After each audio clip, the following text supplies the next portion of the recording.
From an unknown nook of America, Bubba Watson came out with a unique brand of golf and a magnetic personality that had the world curious. And as you must have suspected, there are many parts to Bubba that you probably don't know. In this video, you will get to know how Bubba Watson developed his style, what his life is really like, and a whole lot more. If you had to guess where a golf champion would come from, chances are you wouldn't think Baghdad. No, not Baghdad. Bubba's Baghdad is a little village in Pensacola, Florida, inhabited by roughly 1,500 people. We bet it's as closely knit as that beanie Grandma made you for Christmas. When Bubba won his first PGA Tour tournament at the 2010 Travelers Championship, he broke down in tears. Say thanks to my mom and dad. Without them, I'm nothing. Yeah, my dad's... He would repeat that act in front of the cameras on several other occasions.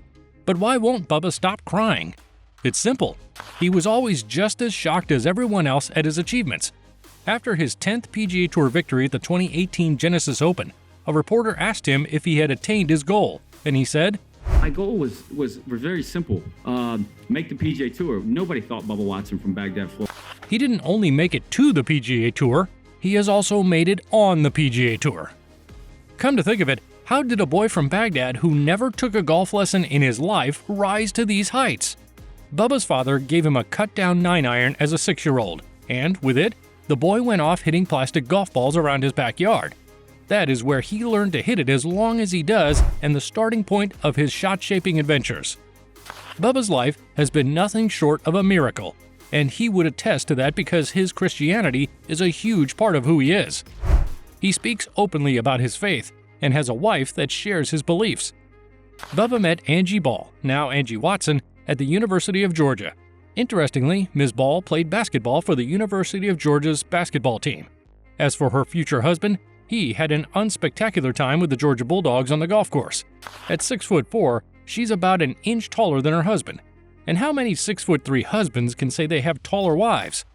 Angie even made it to the WNBA, where she played for the Cleveland Rockets in 2003. She told Bubba on their first date that she couldn't conceive children. Her enlarged pituitary gland, which also causes her tallness, was the culprit. But the news was not a deterrent for her boyfriend. The couple married in 2004, and when it was time to have their own children, they went the adoption route. In 2012, they adopted their son, Caleb Watson, and welcomed their daughter, Dakota, in 2014. Bubba's 2 kids brought him a lot of good luck. Weeks after Caleb's adoption, his dad had the biggest moment of his life. Bubba won his first Masters tournament. That's ever at Augusta, and the little tap in for the victory. The life changer. It was the realization of an impossible dream. And do you know what year he won his second green jacket? 2014. And, of course, he cried on both occasions. A complicated man, a creative golfing genius. For those who have only met him through the screen, it's very easy to dismiss Bubba's character as ordinarily eccentric. After all, he buttons his shirts all the way up to prevent being distracted by his loose collars. He was also the guy who got tired of golf carts and tried to strap golfers in jetpacks and get them to ride hovercrafts. But in 2021, he released a telling memoir he titled Up and Down: Victories and Struggles in the Course of Life. The book showed how much the world had misunderstood him. All the while, he had been battling serious anxiety and dealing with attention deficit hyperactivity disorder, or ADHD. He was socially anxious and had to constantly perform in front of thousands of people as a requirement of his job. In one of the interviews he gave during his book tour, he told CNN's Patrick Snell that it got so bad that he was fearing death. He added that it was partly caused by problems he had in his childhood spilling to the surface. For instance, his father, a former Green Beret, suffered from PTSD while he was alive. At the height of Bubba's troubles in 2017, he lost a lot of weight and even considered giving up golf. But his wife advised him against that rash decision. She knew golf wasn't the problem, and if anything could help him out of that dark place, it was his lifetime obsession. For this transformation to happen, he had to change some things. Bubba is not your standard golf pro, so it wasn't incredible that he hated working out the same way he detests golf lessons. In 2006, he told the New York Times, "My wife has tried a few times to get me to work out, and she yells at me about that. But I don't see myself doing that. There will be no yoga. You won't see me lift up any weights over 100 pounds." He later changed his stance on exercising after his first Masters victory. For me, it was about being able to play golf for a long time. And when he found out he'd lost almost 30 pounds in 2017, he started an exercise routine to improve his mental and physical health. Back when he joined the PGA Tour in 2006, Bubba was the total opposite of the traditional professional golfer. His YouTube channel was a library of absolute wackiness. It had videos of him hitting cakes and trick shots. We got lettuce and the old wooden stick. See which one wins. Apart from his appearance as the clownish Bubba Claus in 2014, he's also done music as a member of the Golf Boys. He formed the mock boy band with Ricky Fowler, Ben Crane, and Hunter Mahan in 2011. It was mainly a charity concept, but the music that came out of it isn't the worst thing you've ever heard.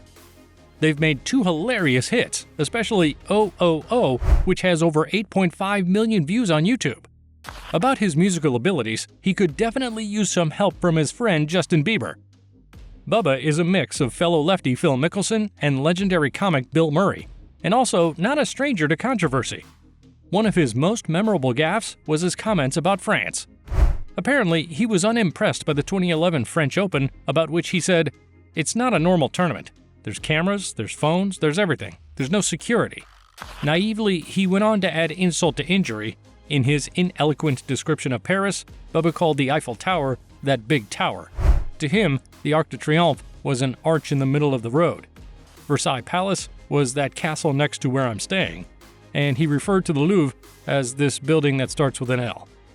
Really, you don't want to take travel advice from Bubba Watson. Later, he realized how much Parisians cherish their monuments and showed great remorse in his apology. What people didn't know was that Bubba was just being Bubba.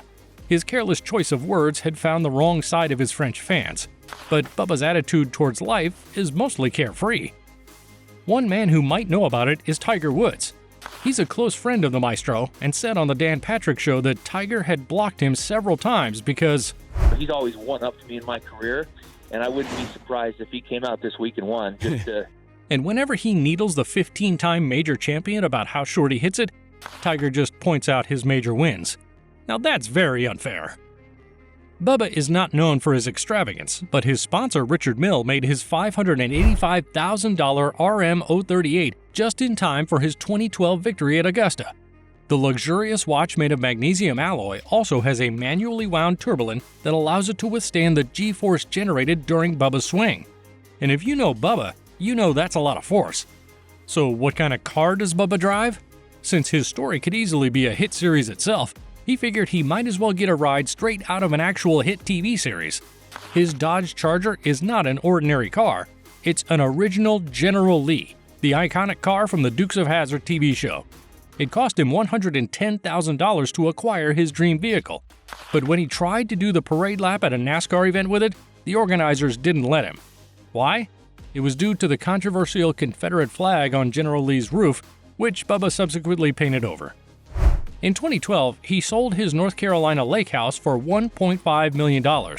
Then in 2013, he bought Tiger's old house in Windermere, Florida for $2 million and had 95% of it refurbished. The house, located on the island of the Isleworth Golf and Country Club practice facility, was the site of Tiger's 2009 car crash.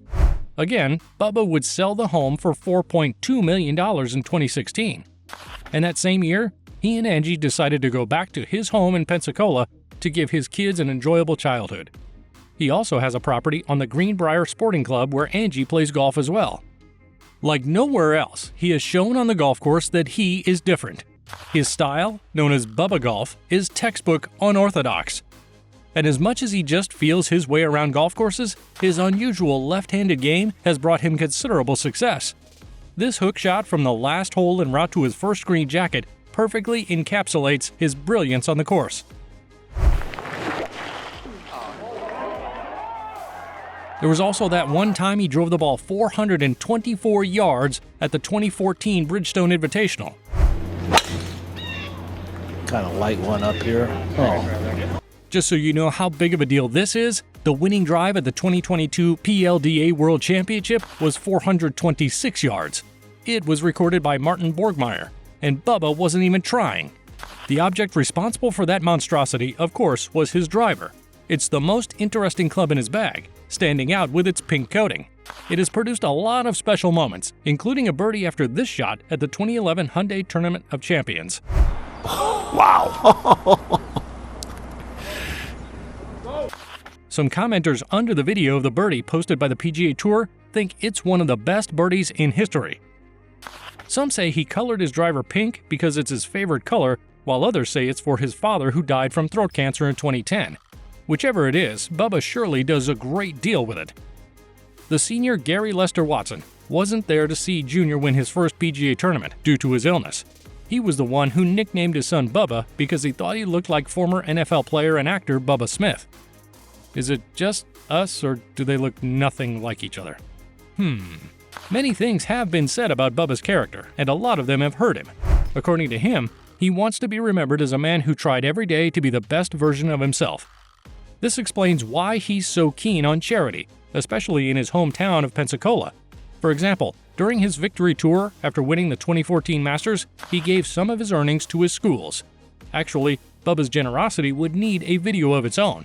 His biggest donation yet remains his gift of $2.1 million to the Studer Family Children's Hospital at Ascension Sacred Heart in Pensacola, Florida.